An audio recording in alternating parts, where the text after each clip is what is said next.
as true. But what he could do was he could continue his private research on that theory. So he was allowed to continue his private research, but he was told specifically by the church to not teach the theory as true, because it hasn't been proven yet, and you're teaching something that appears to be contrary to Scripture, you're causing problems. Focus on what is true, teach that publicly, what is known, and then continue your research privately. Well, Galileo listened to that advice from Cardinal Bellarmine and the rulings of the Inquisition for a while. But shortly after, about 13 years later, he begins work on a new book. And this is in the year 1629. He begins work on a book that he eventually entitled The Dialogue Concerning the Two Chief World Systems. The Dialogue Concerning the Two Chief World Systems. And just what the title gives us, what his book is really a dialogue between those who advocate the Copernican theory and those who advocate the Aristotelian Ptolemaic theory. And so the whole book is structured around a series of 4 days worth of discussions between 3 different philosophers. One philosopher who embraced the Copernican theory, which is modeled after Galileo and his teachings and his understanding of the theory. Another philosopher who's really kind of a referee and a commentator between the other 2 philosophers. The third philosopher is one who advocates the Aristotelian Ptolemaic view of the world. And so what he does is the third philosopher, the one who advocates the Aristotelian view of the world, Ptolemaic view of the world, is really the butt of the jokes of the first philosopher, of the philosopher modeled by Galileo. So it's not just a nice scientific work. It's really a work that's satirical in a certain sense, because the first philosopher is attacking the second philosopher, or the third philosopher, and the second philosopher is there kind of just as a commentator and neutral referee.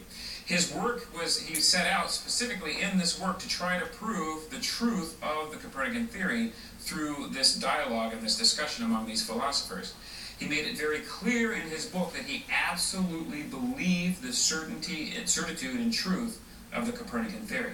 Now remember what the Inquisition had told him. The Inquisition told him that he could continue to investigate privately the Copernican theory, but he could not teach it as truth. But he's arguing in this book that it is true, so he places himself in direct violation of the order of the Inquisition and direct violation of the Church. Now, one interesting thing, the third philosopher, some of the arguments that he put into the words of the third philosopher mimicked arguments that the Holy Father himself, Pope Urban VIII, had advocated in favor of the Aristotelian Ptolemaic view of the world. Because Urban VIII had been a great lover of astronomy and mathematics. He even knew Galileo personally before he became Pope. He was actually even very friendly towards him while he was undertaking his research early in his career. And Urban VIII didn't see Copernicanism as any kind of heresy or major threat to the Church, but he recognized that it was not at all a proven scientific fact, that it needed more discussion, and that if people advocated it as true, which Galileo did, it could prove to be dangerous. Now, Galileo's book was eventually published in 1632, and it was initially published with 1,000 copies, which was a very large print run for that time. People were really excited and were waiting for Galileo's work to come along. So Galileo, the Pope, was furious after reading this work, again, especially because he believed the third philosopher, the views of the Aristotelian Ptolemaic philosopher, was a caricature of him. So Galileo was brought before the Inquisition a second time as a result of this book. He was an old man at the time. He was 70 years old when he was brought before the Inquisition. They studied his writings, in particular this one book, and they issued their verdict and said that he was censored because his teachings were suspected of heresy. They didn't say he was a heretic, they said his teachings were suspected of heresy. He was forbidden from teaching the Copernican system even as a theory, and his work was placed on the index of books to be banned, and was on the index actually for over 200 years. He was required to publicly recant his belief in the Copernican system, which he did do, and he was also imprisoned, or the sentence was an imprisonment for 3 years. Really, it was a slight house arrest. He was allowed to stay in his house and had some freedom of movement, so it really wasn't a huge or harsh sentence. He was also given a penance to recite the Psalms, 7 Psalms, every day for 3 years. That was the extent of his penance. He eventually dies at the age of 77 in the year 1642. Now, Galileo was again convicted of he was not convicted of being a heretic. His writings and teachings were suspected of heresy. He really ultimately was convicted of disobedience. He disobeyed the order of the First Inquisition to not teach this as true, but he continued to do so. In 1992, John Paul II issued a commission, or created a commission, to study the whole case of Galileo and to try to get rid of this whole myth of the difference between the church and Galileo and how the church handled the Galileo affair. And in this report, what the report basically said was that the church's judgment, or the judgment of the Inquisition, was understandable for the age, but was a subjective error of judgment. What it meant was the church really, in the Inquisition, was involving itself in a discussion of science, which it really had no capacity to discuss. And so its judgment against Galileo was a pastorally imprudent judgment, but was not necessarily it was understandable for the time frame. So we have to, again, keep in mind what really happened between Galileo and the church. Galileo tried to involve himself in answering questions that he was not really capable of answering, playing the theologian when he wasn't. So we need to keep these things in mind when the Galileo case is always brought into discussion against the church. And so we finished this time period with a brief discussion of a battle that happened on September 11th, 1683. The Turks were once again involved in coming into Eastern Europe. They're at the gates of Vienna. They're almost conquering the city when the great Polish king Jan Sobieski comes down and rescues the city on September 11th, 1683. And that ends the high watermark of Ottoman Turkish Muslim threat to Europe. So we finish our time period of the Catholic Reformation, and we see how the church is involved in setting herself up to deal with the next time period of revolutions and modernism, which we'll look at in our next session.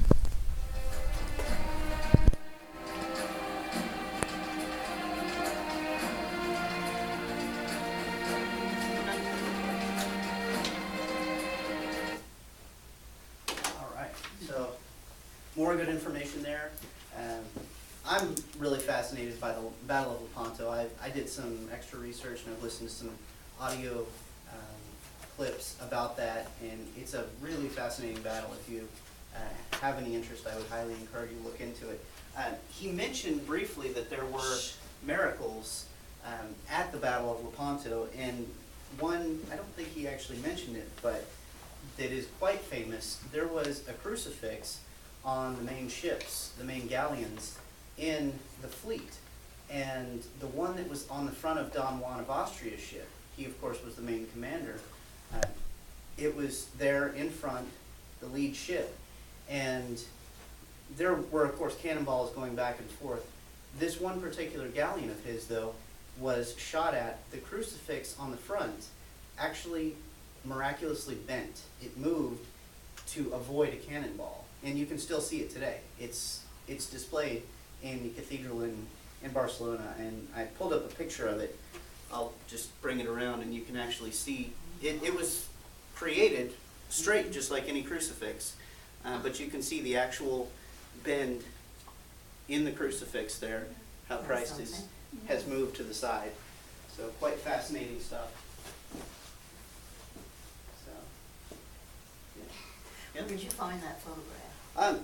Just, you can Google it, and for anyone at home that's curious, hopefully you can see that. But yeah, it's out there. The story of it is out there. There were witnesses that saw it actually happen, so it's a pretty miraculous event. But there were quite a few miracles that he didn't get to in there, so there's a whole lot of history involved with that. Since we're running out of time, we'll just briefly go through the questions here. If you want to toss out any answers, any thoughts, whatnot, we can do that. So the answer key is back on 177 if you want to reference that, or if you want to look at your notes, either way. But we'll just briefly go through some of these questions here. Question number 1, the decrees of a council need to be implemented for there to be any lasting change in the church. Who implemented the decrees of the Council of Trent, and how? So, Pius V. yeah, Pope St. Pius V was the main person who implemented, and then implementation was also done, which he referenced the shock troops, the special forces who go out, the Jesuits, who went out and ministered in a whole bunch of different areas. So yeah, that was instrumental in making sure that those changes actually took hold and perpetuated on. So question number 2, the Battle of Lepanto is one of the most significant events in the history of the church. Why and what happened? of course, that's a huge question, but he talked about it. We know it was a naval battle. It was between the forces of the Turks, the Ottoman Turks, versus the Christian forces. Pretty fascinating how they were actually arranged in a crescent and a cross, isn't it? Yeah. Yes. And it was an overwhelming victory for the Christian forces. When you think about it, when you reflect on what would have happened if it went the other way, it's easy to see why it's called the battle that saved the West. So, had the Christian forces been defeated there, then the Ottoman Turk forces would have sailed to Rome, they would have taken Rome, and it's very likely that Christianity would have crumbled. So, it's no understatement to say that it was perhaps the most important battle in all of Christian history, or at least in Western Christian history. So, okay, question number 3. This time period is witness to several saints who contributed to the reform of the church. Name several and discuss their roles in the Catholic Reformation.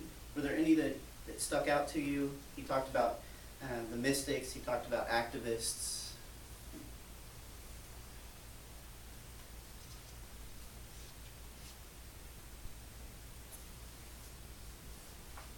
St. Augustine, I like him. Yeah, we had a couple of the mystics, St. Teresa of Avila and St. John of the Cross, and they reformed the Carmelite order, so they were instrumental in that respect. And there were also a lot of activist saints. There were saints that fought against slavery and things like that. There were saints that helped reform the church as far as some of the problems that had gone on. St. Charles Borromeo, he was the Bishop of Milan, and he came back to Milan after they had no bishop for 100 years. So there was a lot of good things that were done during this time period that really brought the church back into holiness where it hadn't been for a long time before that. So, and you can read through that, of course, at your leisure. Question number 4. Critics often accuse the church of remaining silent and even advocating the slavery of indigenous people. Are these accusations accurate, and how would you respond to someone who advocated these criticisms? Any thoughts on that? I mean, did the church say it's okay to enslave people? No. And, you know, a lot of times you'll hear people say, well, the church was totally silent. The church supported this. And that's just factually not correct. The church was against it. You know, when you've got the Pope and a lot of the structure of the Catholic Church in Europe, and you've got people that are off in faraway lands, they may or may not have the ability to get people to stop doing horrible things. You know, but the Pope did what he could do, which is to issue a proclamation and say, this is absolutely wrong and you will not do it. So we know that there were wrongs committed by people of our church, and we're realistic on that. But to blame the church itself for those things is not a factually accurate thing to do. Okay, and so we'll move to question 5. The French were very active in missionary work in North America during this time period. Who were some of the holy men and women who carried the gospel to the New World? And so here we talked about St. Isaac, and he was the one that had his fingers cut off. He witnessed his compatriot murdered next to him. St. Jean de Brebeuf, he was in there as well. And of course, St. Kateri Takaothis. She was referred to as blessed here, but she actually is a saint now. She was canonized in the last year or 2. I can't remember exactly, but yeah, she was instrumental as well in evangelizing her people. And then we get into question 6. What was the real issue between the church and Galileo? So was it the science itself? Faith versus reality. Yeah, it was pretty much the worldview, right? It was how is this going to be presented? And that's kind of an important thing to remember, because a lot of times people will attack the church based on, well, you know, the church persecuted Galileo because he taught science. Well, that's not correct either. What the church said is, don't teach this as fact when you don't know it as fact. And what surprises me is the fact that Galileo, as a scientist, that should be first and foremost in his mind. You don't tell people something is fact unless you know it to be true. So, to me, it's intellectually dishonest for a scientist to do that, and the fact that he was doing that, and of course he kind of needled the Pope a little bit extra too by writing his book the way he did. Another thing that he didn't mention, the three people in his book, the third person who advocated the Aristotelian model, who he modeled after the Pope, he named that character Simplicius, simpleton. Yeah, so he was essentially calling the Pope and anyone who thought that a simpleton, a fool, and that obviously wouldn't sit well with the Pope. So there was a struggle. It wasn't over the science per se, it was over the presentation of what information he had. And then we'll move on to question number 7 and wrap it up. Many people cite the Galileo affair as evidence the church is against science. Is that an accurate viewpoint? What is the relationship between faith and reason? We kind of covered this, but Right. yeah, again, it's a myth to say that the church persecuted Galileo because he was teaching science. It was because of his worldview. So, any other questions, thoughts, anything like that? I have a question, it Sure. doesn't relate to this, but it's kind of in the news now. Mhm. With the movie The Spotlight, The Spotlight. I haven't heard of it. oh, it's the movie that talked about the pedophiles in the Catholic Church. and Oh, how to okay. cover up I've heard everything. people reference it. Yeah, Yeah. I didn't hear the. So what would you say to people when they ask you, why weren't the priests excommunicated during this time? That's a complex question, and it's Or fired, completely or- accurate, right. It's completely accurate to say that the church blatantly mishandled a lot of cases, regarding that. But, that being said, of course, that doesn't mean that the church validated that behavior. No one said, well, it's okay that priests were abusing children. It's okay, or the catechism says this isn't a sin or a crime. No, that's absolutely not true. But what we have is we have people who, in a short-sighted view of things, said, well, maybe we can rehabilitate this person. Maybe we can move him somewhere else so he's not a danger. And, realistically, bishops are looking at their diocese and saying, how am I going to best support the needs of the people? And if, wrongly thinking, they think, well, I don't want to lose more priests because that makes it more difficult. There might be an inclination for them to say, well, I want to move this guy over here so he's not a danger, but at the same time, I still want his labor, I still want what he's able to do for the diocese. That's wrong thinking, and we can recognize that. But, again, that doesn't validate that behavior. It simply says that the bishops and those in charge who made those decisions made wrong pastoral decisions. So I would never shy away from the fact that the church made mistakes. But we also need to recognize that the church is not it's not the one who caused that per se. The church wasn't advocating that. It was bad people in the church, Right. just like we have bad people in the church today, and we will tomorrow and for all of eternity. So, never run from the fact that people in our church have made mistakes. Peter made mistakes, right? Oh, but look at school teachers. School teachers as Male, well. female, now it's a big thing. I mean, even have them getting married. One female teacher married the boy or Student, something. yeah. A student. I mean, and they even make it story like, oh, that's awesome. Mhm. It's like, that's a great thing. And that's a great It point ha- because it happens not just in the Everywhere. church. And it's easy to attack the Catholic Church because the Catholic Church is big and it is one organization, although we have many dioceses. However, when you look at the rate of abuse in small Protestant churches, it is in fact higher than the rate in the Catholic Church, but it's not reported on because it's one church here and it's one small church here in this city and that city, and nobody aggregates it together the way that you do the Catholic Church, where you can say, well, there were 1,000 cases of abuse reported in the Catholic Church. Well, there may have been 3,000 reported across, all these other Protestant churches, but nobody sees that because that's not the way that it's viewed, and it's not how the media wants to present it. So, yeah. I think there was just more condemnation of the way it was handled rather than the fact that it existed at all. Yeah. Because things like that do exist. Yeah, Right. there was obviously condemnation from both, but yeah, I think the handling of it, that's really really the most egregious part, because there's always gonna be sinners,